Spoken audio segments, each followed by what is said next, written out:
কি হলে ভালো হয়? ফাতেমা। আল্লাহ রাসূল বললেন, দেখেন আপনি কেমন স্বৈরাচারী, আপনাকে আল্লাহ 4টা মেয়ে দিছে। কয় মেয়ে দিছে? 4টা। কয়টায়? মা খাদিজার পেট থেকে নবীর মাধ্যমে কয় মেয়ে হচ্ছে? 4টা মেয়ে হচ্ছে। রোকে আছে, জয়নাব আছে, কুলসুম আছে। আপনি এই 3টা মেয়ের নাম না কয়ে ফাতেমার কথা বলতেছেন, এটা তো গণতন্ত্র হলো না, এটা হলো স্বৈরাচারী। এটা কি কথা কয় না? আমার কথা কি বুঝতেছেন না? এটা কি গণতন্ত্র হলো? সরাসরি একজনের নাম হলো।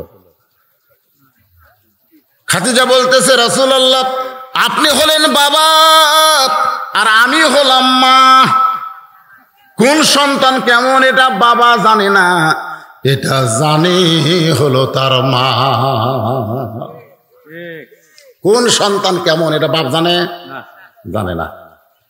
আমি এক মাকে বলেছিলাম, মা আপনার পেটের যে সন্তান হিজড়া হলো, হিজড়া বোঝেন না?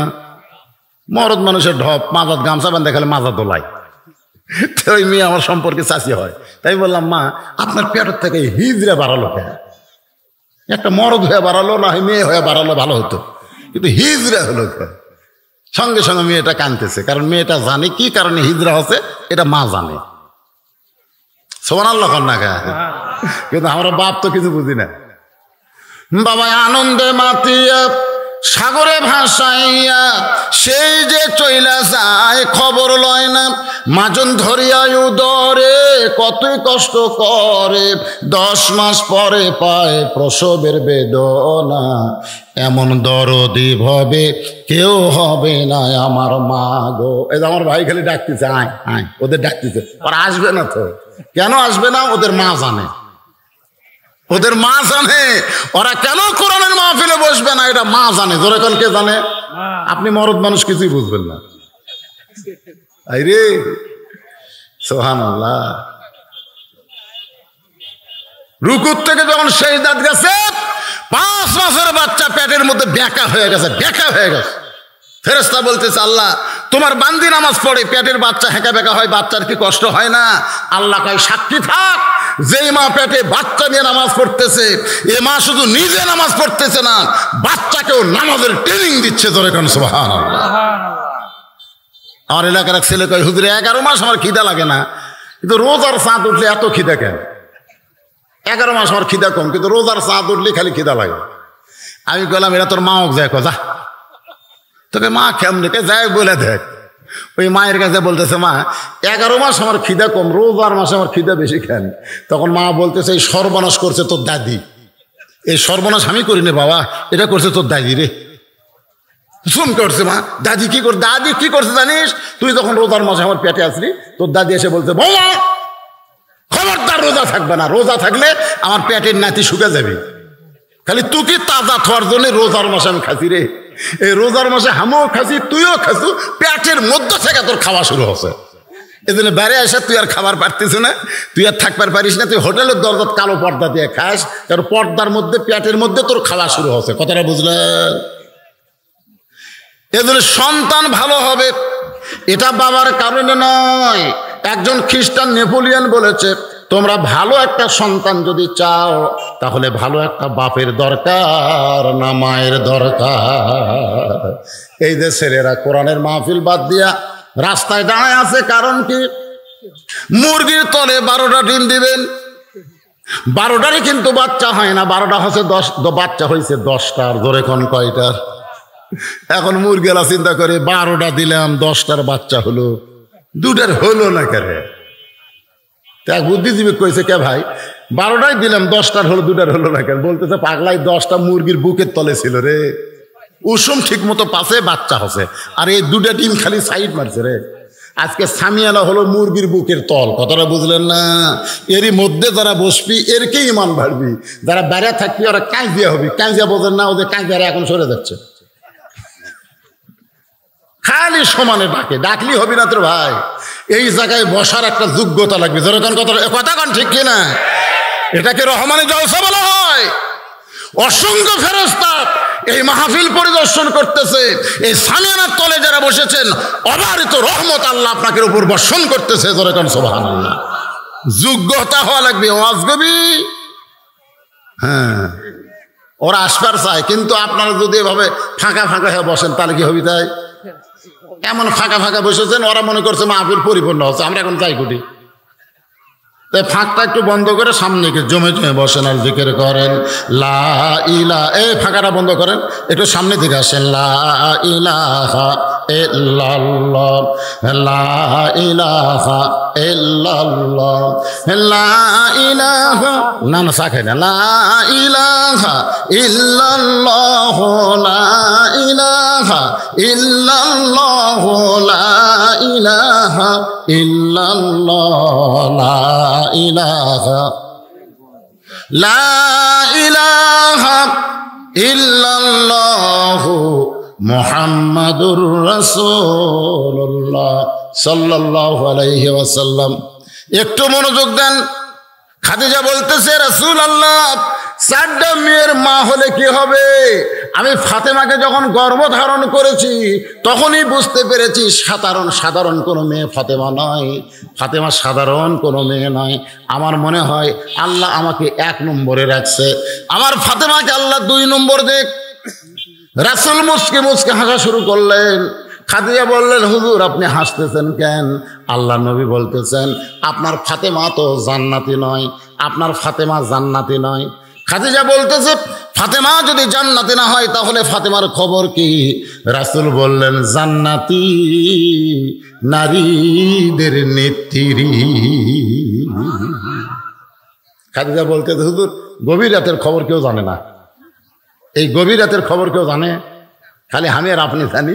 এখনই পরিবর্তন করেন, আমারটা খাদিজাক দেন আর খাদিজার ডামাক দেন।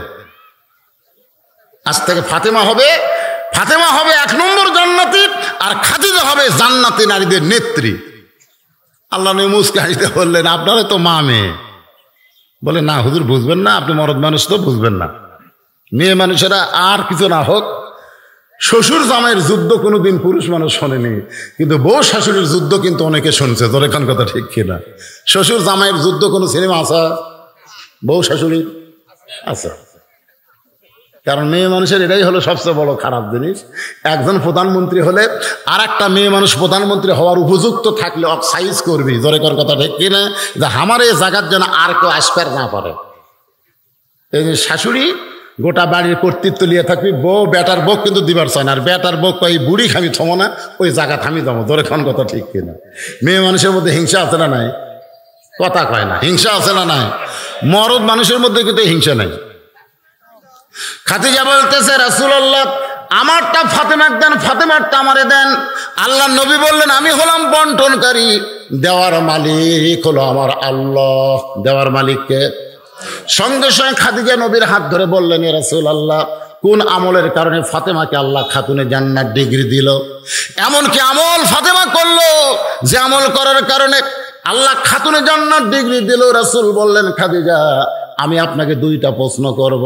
1 নম্বর প্রশ্ন হলো, আপনি বলেন তো কত বছর বয়স ঈমান গ্রহণ করেছেন? খাদিজা বলতে যে, হুজুর আমি যখন ঈমান গ্রহণ করেছি তখন আমার বয়স হলো 55 বছর। রাসূল বললেন, খাদিজা ঈমান গ্রহণ করার আগে আপনি কি ছিলেন? খাদিজা বলে, হুজুর ঈমান গ্রহণ করার আগে আমি কাফের ছিলাম।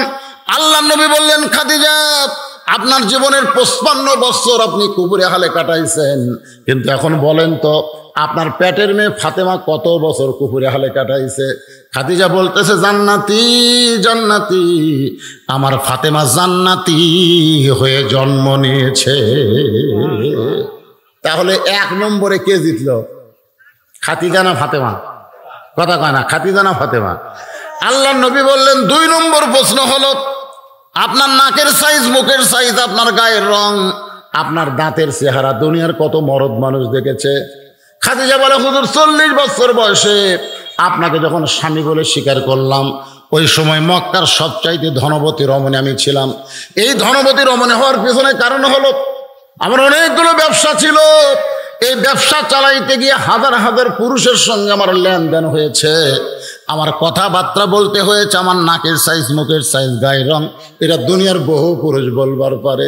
রাসূল বলে, খাদিজা এখন বলেন তো ফাতেমার নাকের সাইজ কেমন, ফাতেমার গায়ের রং কেমন, ফাতেমার মুখের চেহারা কেমন, এটা দুনিয়ার কত পুরুষ বলতে পারে?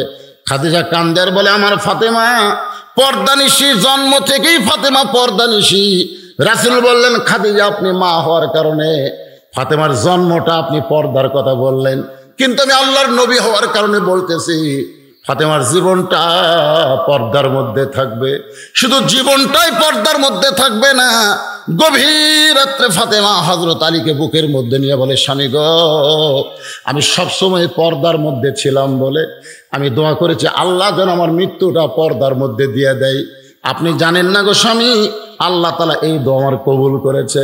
আলী মুস্কি মুস্কি হাসতেছে, তাহলে ভালোই তো হলো, পর্দার মধ্যে তোমার মৃত্যু হবে। ফাতেমা বলে স্বামী গো, ভালোই তো হলো, এটা যেমন বলতেছেন এটাও সত্য, আজকে গভীর রাত্রে ফাতেমার মৃত্যু হবে। যেই মাত্র কইছে গভীর রাত্রে মৃত্যু হবে, গাছের গোড়া কাটলে গাছটা এমন শ্বাস করে পড়ে যায়। ফাতেমার কথা শুনে আলী তেমনি পড়ে গেলেন ঘরের মাঝায়। মা ফাতেমা মুস্কি মুস্কি হাসতেছে সুবহানাল্লাহ। খান যিনি গভীর রাত্রে মৃত্যুবরণ করবে সেই ফাতেমা মুস্কি মুস্কি হেসে স্বামীর মাথাটা উরাতের উপরে নিয়ে চোখের পানি বের করে বলতেছে গো স্বামী, আমি জানি দুনিয়ার মধ্যে সবচাইতে আপনি জ্ঞানী। রাসূল বলেছেন আনা মাদিনাতুল ইলমি ওয়া আলী বাবুহা, আমি হচ্ছে ইলমের শহর, আলী হচ্ছে তার দরওয়াজা। আমি এটাও জানি আপনি হলেন সবচাইতে বড় বীর। তাহলে সবচাইতে জ্ঞানী বড় বীর হয়ে আপনি এমন করে কেন কাঁদতেছেন? আপনি কি জানেন না, বিশ্বাস করেন না, এ দুনিয়াতে আসলে যাইতে হবে। জ্ঞানী ব্যক্তি যারা, মূর্খ যারা, এরা 7 তলা 8 তলা 10 তলা বিল্ডিং করে, আর বিল্ডিং দিকে তাকায় বলে এটা আমার বাড়ি রে, এটা আমার বাসা রে। এই শালারা হলো 1 নম্বর মূর্খ। আর জ্ঞানী লোকরা জানে এটা আমার বাড়ি না রে, এটা আমার বসত বাড়ি। ধরে কোন কি বাড়ি? আমার আসল জায়গা কুটিরে। হায় হায়, ভালো জায়গা না ঝোপ জঙ্গলত। মাঝে মাঝে শিয়াল কুত্তে জিয়ারত করবার যায়, শিয়াল কুত্তে। ও যে বাপক ছিয়াচ্ছে 2 বছর আগে, শালা পাটারা একটা বারও যায় না। মাঝে মাঝে শিয়াল কুত্তে যায়, শিয়াল কুত্তে জিয়ারত করে দেয়, বুড়ে বাড়ি ঘর সব কিছু ধুয়ালু, দেখ বেটারা খালি পাটাগিরি করতেছে, তোর কবরও ধামড়ায় আসি রে। 2-1 কুত্তে যায় পেশাব করে দেয়, কবরের পেশাব করে, বেটারা কেউ যায় না তো, কুত্তে যায় কি করে মারিয়া দিয়ে আসে। সহ্য কথা। গাধা গদ্ধব যারা, তারা দুনিয়ার বাড়ি ঘর নিয়ে বড়াই করবে। ধরে কোন কথা, এই কথা কোন ঠিক কিনা? আপনি এত বড় একজন জ্ঞানী বীর, এই দুনিয়াতে আসলে যাইতে হবে, আপনি কি বিশ্বাস করেন না? আমি দুনিয়া থেকে বিদায় নেওয়ার পরে আমার 3টা চাওয়া কিন্তু আপনাকে পুরা করা লাগবে। আলী কান্দের বলে ফাতেমা, দুনিয়ার জীবনে কিছুই চাইলা না, গরিব ছিলাম বলে তুমি কিছুই চাইলা না দুনিয়ার জীবনে। ভাইজান, আপনাকে এলাকায় আসরের নামাজ কয়টায় হয়? এই যে আজান দেওয়া শুরু করছে, 4টায় আসরের নামাজ হয়। শহরও 4:15 হয়, গ্রামগঞ্জের লোকেরা আগে চেতে না তো, পরে চেতে। এই দেখ শুরু হয়ে গেছে, আজান শুরু হয়ে গেছে, 4টায় জামাত হবে। আজকে যদি এখানে 4:15 জামাত হয়, অসুবিধা আছে? আছে। কারণ আসরের নামাজ 4:15 পড়লে কি সওয়াব কম হবে যদি জামাত বড় হয়? আপনি 4টার সময় একলা একলা পড়লেন, আর 4:30টায় আমরা 500 লোক পড়লাম, তো সওয়াব কোনটা বেশি হবে? হ্যাঁ, খালি বেশি। এখন তো যতগুলো মসজিদ আছে আসরের লোকই হয় না, হাট বাজার কাম কাজ, এই জন্য আসরের মসজিদে জমাতে হয় না। আজকে বড় জামাতে এখানে আমরা নামাজ পড়বো, তাতে যদি আমি ওয়াজ করতে করতে 20 মিনিট 1 ঘন্টা বেশি হয়ে যায়, আপনারা কি রাগ করবেন? ওরে বা, সারা রাত করবে, নামাজ বাদ দিয়ে সারা রাত না। একটা টাইম আছে, তাই বলে তোর বেশি সময় দেওয়া যাবে না, মোটামুটি একটা টাইমে শেষ করা লাগবে। এখন যদি আমি বলি ভাই দিনের অধিবেশন শেষ হয়ে গেল, তখন আপনারা চিন্তা করুন কি হলো রে, একটা বিষয়ের উপরও তো ওয়াজ হলো না। আমি কেবল একটা বিষয় ধরছি যে দুনিয়াতে আসলে যাওয়া লাগবে। ধরে কোন কথা ঠিক, এটা হলো সবচাইতে বড় ওয়াজ। আজকে যারা মাস্তানি করতেছে, যারা বলতে আমাকে চিনিস, আমাকে চিনিস, ওই কি আপনার কোন তুই কি, আমার 5 ফিরে হুমকি মারছে, খালি বগুড়ার থেকে ঘুরে এসে তোকে সাইজ করো, খালি বগুড়ার যাবো আসেই তোকে সাইজ, আমাকে চিনিস। এই হুমকি দিয়ে বেটা বগুড়ার যাচ্ছে। কাহালু 4 মাথা চেনেন? কাহালু 4 মাথা, ওই 5 ফিট থেকে বগুড়ার যাচ্ছে 4 মাথা বুঝছেন। ওর তো মোশন বোঝে না, পালসার গাড়ি, হাইড্রোলিক ব্রেক, অত জানে যে গাড়ির সামনে দেখবি ব্রেক কর্ম হাইড্রোলিক, কিন্তু একটা ভুটভুটি আসতেছে, আর ব্রেক নাই। ওই আবার আসতেছে যে আপনার যে বিবির পুকুর সরষা বেচবি, তোরে সরষা বেচবে আসতেছে, মেরিয়া দিতে ভাই।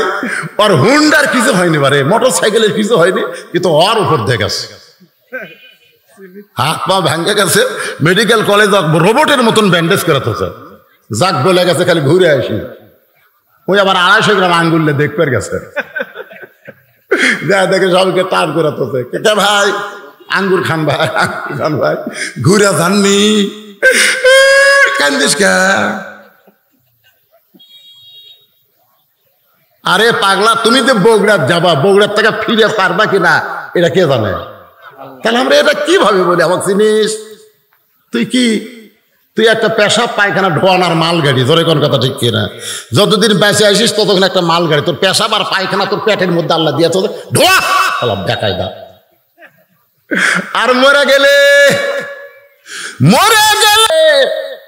তোমার বাড়িতে আর কেউ তুলবে না, মসজিদের খাটনিট করে কান্দে করে জঙ্গলের মধ্যে কবর দিয়ে আসবে, ধরে কোন কথা ঠিক কিনা? এই জন্য একটু মনোযোগ দিয়ে কথাগুলো শুনতে হবে ভাইজান। আলী বলতেছেন, ফাতেমা দুনিয়ার জীবনে কিছুই চাইলা না, গরিব ছিলাম বলে, মরার সময় কি চাও রে ফাতেমা? 1 নম্বর চাও হলো আমি রাতের অন্ধকারে মৃত্যুবরণ করব, রাতের অন্ধকারেই আমাকে দাফন করা লাগবে।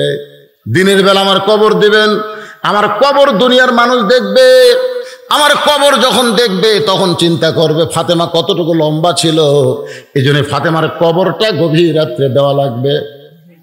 আমার 2 নম্বর চাওয়া হলো আমার কোনো জানাজার ব্যবস্থা করবেন না, আমি মরে গেলে আমার জানাজার কোনো ব্যবস্থা করবেন না। এ মায়েরা শোনেন রে, জি আচ্ছা মায়ের একটু শোনেন, ফাতেমা বলতেছে আমার কোনো জানাজা লাগবে না। আলী সর্বজ্ঞানী হয়ে বলতেছে, লক্ষ লক্ষ মানুষ তোমার জন্য দোয়া করবে, আর তুমি জানাজা কেন নিষেধ করতেছ? ফাতেমা বলতেছে, লক্ষ লক্ষ মানুষ যদি বলে ফাতেমা ভালো, আর আপনি যদি বলেন ফাতেমা ভালো না, এ লক্ষ মানুষের দোয়া দিয়ে ফাতেমার 1 তিল পরিমাণ লাভ হবে না। আর দুনিয়ার সমস্ত মানুষ যদি বলে ফাতেমা খারাপ, আর আপনি যদি বলেন আমার বউ ফাতেমা ভালো, এক স্বামীর সার্টিফিকেটে ফাতেমার 8টা জান্নাতের দরজা আল্লাহ খুলে দিল। তাহলে সার্টিফিকেট কে দিবে, গ্রামের লোক না স্বামী?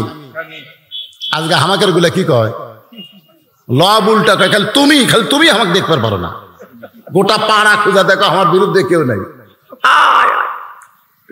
আমারটাও মাঝে মধ্যে কবর চাই, খালি তুমি আমাকে দেখতে পারো না।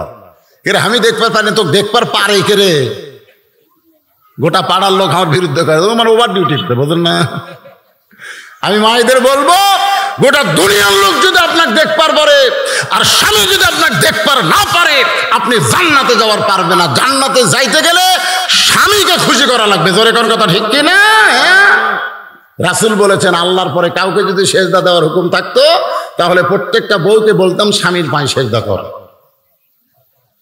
ফাতেমা বলে, আমার 3 নম্বর চাওয়া হলো আমার লাশটা খাটনিতে তুলবেন না, আমার লাশটা খাটনিতে তুলবেন না। কারণ আমি হিসাব করে দেখেছি, 4 জন পুরুষ মানুষ আমার লাশ কাঁধে নেবে এমন পুরুষ দুনিয়াতে নাই।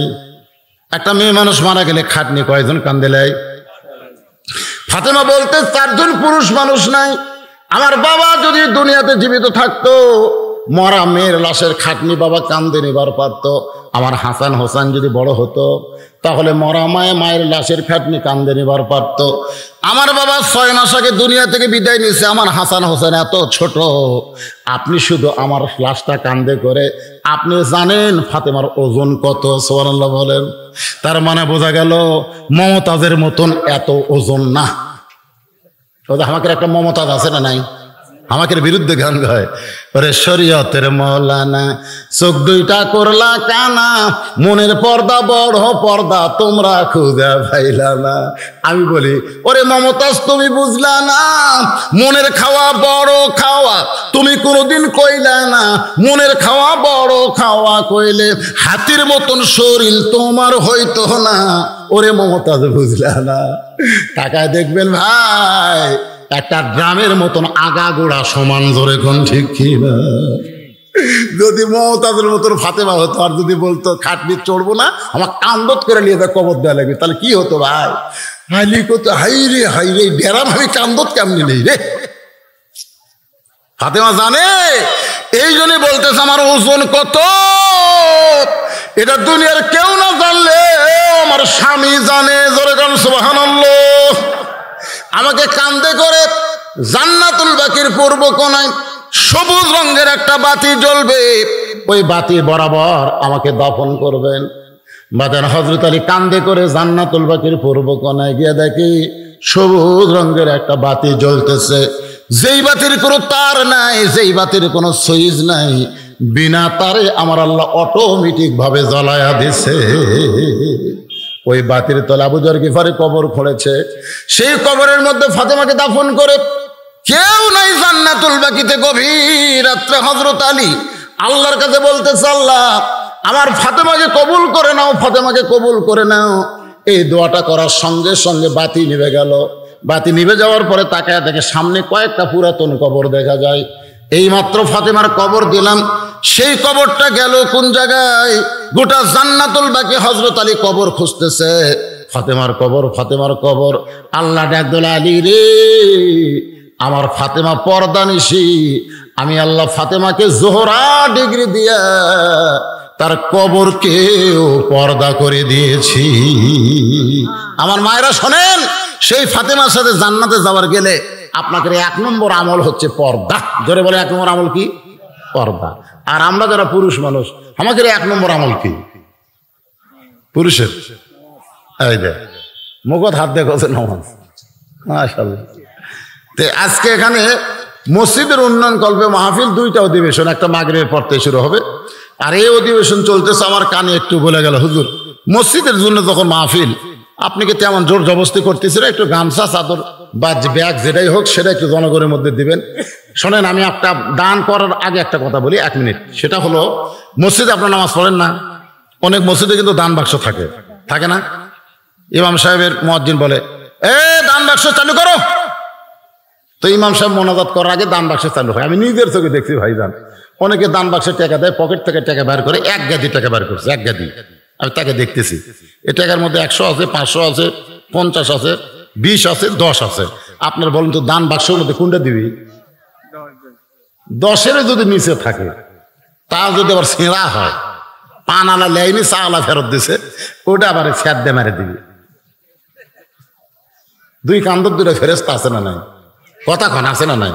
তো 2 ফেরেশতা বলতেছে, আল্লাহ এই শয়তান কি করলো? আল্লাহ এই শয়তানটা করলো কিন্তু, আর মুসল্লি নাই, শয়তান হয়ে গেছে। যে 100 টাকা লোট থছে, 50 সবই ঠিক, এই 5 টাকা সেরা লোটটা তোমাকে দিল, তাও ভালোই দিছে রে।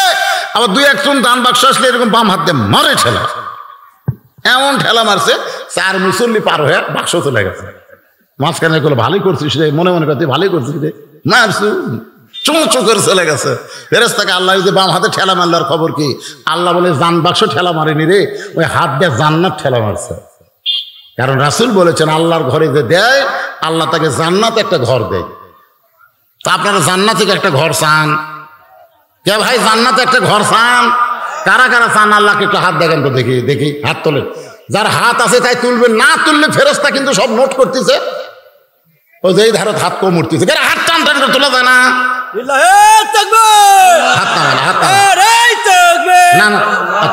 হাত নামান। যে কয়টা হাত আপনারা তুলিছেন, খালি খালি গেলে হবে না তো। 10 টাকা, 20 টাকা, 50 টাকা, 100 টাকা, যার সাধ্য যেরকম কুলায় ওই ব্যাগের মধ্যে আপনারা দিবেন। শোনেন, আজকের টাকাটা বাংলাদেশের ব্যাংকে টাকা হরিলুট হয়ে যাচ্ছে। জোরে কোন কথা ঠিক কিনা? হরিলুট হচ্ছে না? টাকা ব্যাংক থেকে যাচ্ছে, টাকা গায়েব হয়ে যাচ্ছে। কিন্তু আপনার এই মুহূর্তে যেই টাকাটা ব্যাগের মধ্যে দিবেন, এই টাকা হরিলুট হবে না, এই টাকা আপনাদের নামে আল্লাহ জান্নাতের ব্যাংকে অ্যাকাউন্ট করে দিবে। জোরে কোন সুবহানাল্লাহ। কেরে ব্যাগালা দৌড় মারলো, কেরে পলালো না, কেরে ব্যাগালারা? হ্যাঁ, ব্যাগগুলা আদায় করে টেজের উপর যান আসে, অন্যদিকে যান না যায়। হ্যাঁ, এই বাবা লাউড়া শুরু করো, পকেটে হাত দেন, দেন। জান্নাতে যারা যাবেন, হাত তুলেছেন 10 টাকা, 20 টাকা, 50, 100, যাই যায় চল দৌড়ে সেরাই। এই ছোট বাচ্চার হাতে কে দিয়েছে রে ব্যাগ রে? ওই খালি দৌড় মারতেছে। তার মানে সবার কাছ থেকে টাকা লাও, সবাই হাত তুলছে, সবাই হাত তুলছে, সবাই দান করবে। বাপ মা যাদের কবরে গেছে, দাদা দাদি কবরে গেছে, বাপ মা কবরে গেছে, তাদের রুহের মাগফিরাতে আল্লাহর ঘর মসজিদ দেন না কেন? দেন, আল্লাহর রাস্তায় দিয়ে দেন, সবাই দেন। দুনিয়ার এই সম্পদ দুনিয়াতে রবে, ফকির হইয়া মানুষ কবরেতে যাবে। দিয়ে আল্লাহ বোঝে মন কাইরা নিতে কতক্ষণ। আল্লাহ সম্পদ দিছে, সম্পদের মালিক আমরা না, সম্পদের মালিক কে? আল্লাহ। জোরে কোন, জবান করে ইমানের সাথে, সম্পদের মালিক কে? আল্লাহ। আমাদেরকে আমানত স্বরূপ দিছে। আল্লাহ দিয়ে বলতেছে, দেখি তো টাকা নিয়ে তোরা কি করিস। ও যে আব্দুল আলিম একটা গান গাইনি, পরের জায়গা পরের জমি, ঘর বানায় আমি রই, আমি কিন্তু জমির মালিক নই। জমিদারের ইচ্ছা মতন দেই না জমিন চাষ, তাই তো ফসল ফলে না রে দুঃখ 12 মাস। আমি খাজনাপাতি সবই দিলাম, তবু জমিন হয় যে নিলাম। এই দুঃখের কথা কারে কই, পরের জায়গা পরের জমি, ঘর বানায় আমি রই। মসজিদের জন্য আমাদের বাংলাদেশে টাকা কালেকশন করতে হয়। আমাদের বাংলাদেশ, গোটা পৃথিবীতে যত মুসলিম কান্ট্রি আছে, মসজিদের জন্য টাকা এরকম আদায় করা কোনো দেশে জায়েজ নাই। কোনো দেশে কি নাই? কথা কয় না, জায়েজ নাই রে। আপনারা ক্রিকেটার শহীদ আফ্রিদির নাম শুনছেন? ক্রিকেটার শহীদ আফ্রিদির নাম শুনছেন? শুনছেন? পাকিস্তানে একটা ক্রিকেটার শহীদ আফ্রিদি, উনি নিজের টাকা দিয়ে, যে টাকা কামাই করছে, এই টাকা দিয়ে আগে 17টা মসজিদ বানাচ্ছে। কয়টা? 17টা মসজিদ বানানোর পরে ওনার বউ বলতেছে, তাহলে আল্লাহর ঘর বানাতে বানাতে আমাদের বাড়ি বানাবেন না? তখন শহীদ আফ্রিদি বলছে, আমার মন যতক্ষণ, ইমান যতক্ষণ ঠিক আছে, ততক্ষণ আমি যেখানে আল্লাহর ঘরের দরকার, আগে আল্লাহর ঘর বানাবো, তারপরে আমার বাড়ি বানাবো। 17টা মসজিদ বানানোর পরে তারপরে নিজের বাড়ি বানাচ্ছে। এটা হলো পাকিস্তানের মুসলমান। আর আমাদের দেশের মুসলমান 6 তলা বাড়ি করতেছে, 7 তলা বাড়ি করতেছে, করতেছে না? কতক্ষণ করতেছে না? ওইকে কোনোদিন মাইকিং করছে, ভাই আমার বাড়ি করতে গিয়ে সিমেন্টের শর্ট পড়ছে, ভাই আমার রড লাগবে, ভাই ব্যাগ গুলো কুড়ি যাবি, সেটা ইয়ার লোকে ভালো জানে, যাই তুলে তাই নিয়ে যাচ্ছে নাকি রে কুড়ি আসতেছে তো না, আসতেছে আসতেছে, অসুবিধা নেই। কয় ব্যাগ দিলেন, কয় ব্যাগ পালেন, আরো খেলতে হবে। কেবল আপনি 2 ব্যাগ পালেন, আর একটা পাওয়া গেছে 3টা, 4টা আর নাই 4 ব্যাগ আদায় করলো করে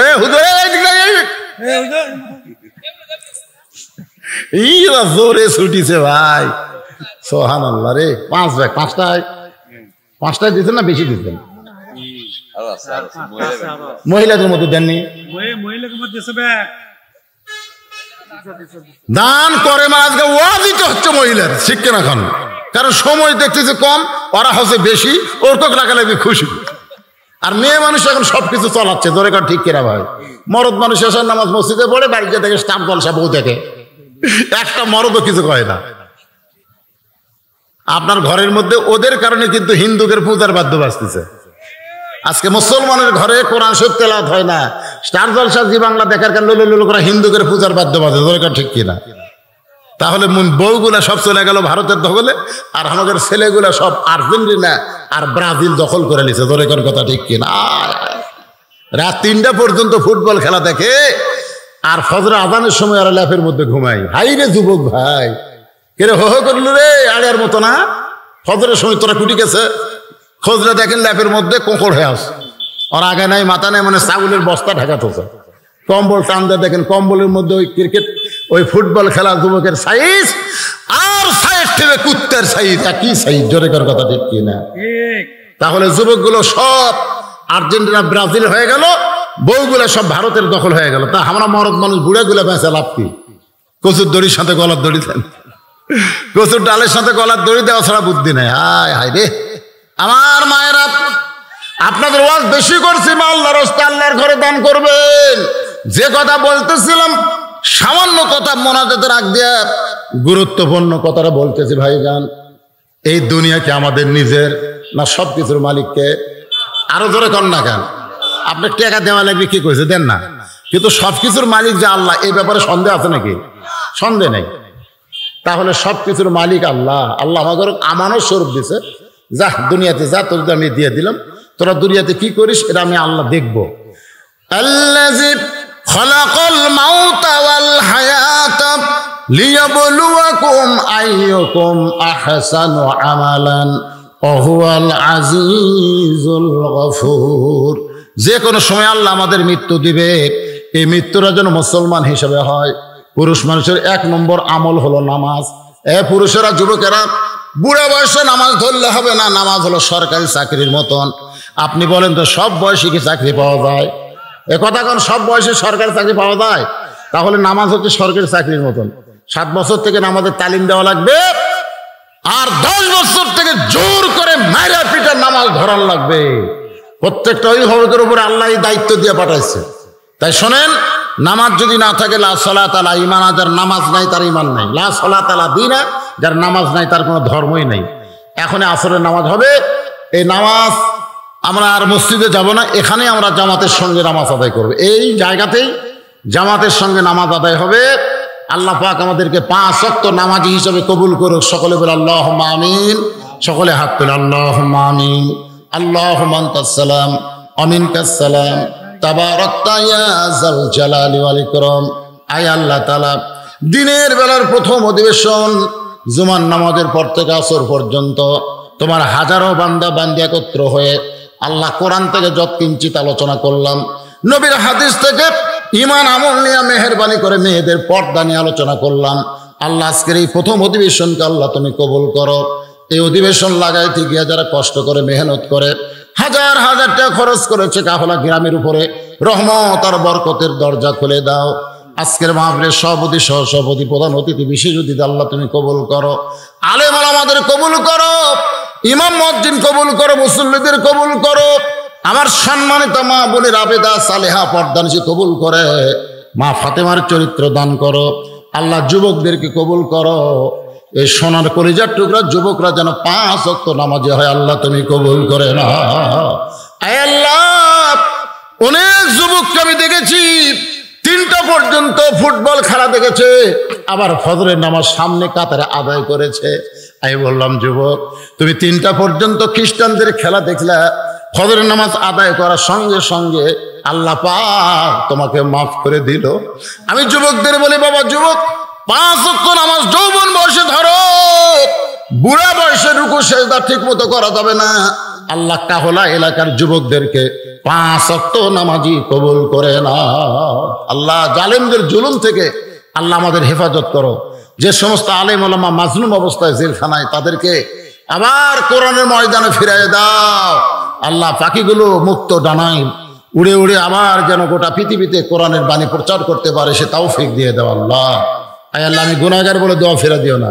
যার 2 হাত পছন্দ করো, সেই 2 হাতের ওসিলায় আজকের গোটা মাহফিলকে আল্লাহ তুমি কবুল করো। আবার মাগরিবের পরে মাহফিল হবে, সেই মাহফিলে সবাইকে অংশগ্রহণ করার তৌফিক দিয়ে দাও। সুবহানা রাব্বিকা রাব্বিল ইজ্জাতি আম্মা ইয়াসিফুন ওয়া সালামুন আলাল মুরসালিন আলহামদুলিল্লাহি রাব্বিল আলামিন। ওয়াল আখিরা কালামিনা ইনদাল মাউত লা ইলাহা ইল্লাল্লাহু মুহাম্মাদুর রাসূলুল্লাহ সাল্লাল্লাহু আলাইহি ওয়াসাল্লাম। আসসালামু আলাইকুম ওয়া রাহমাতুল্লাহ। এখানে নামাজ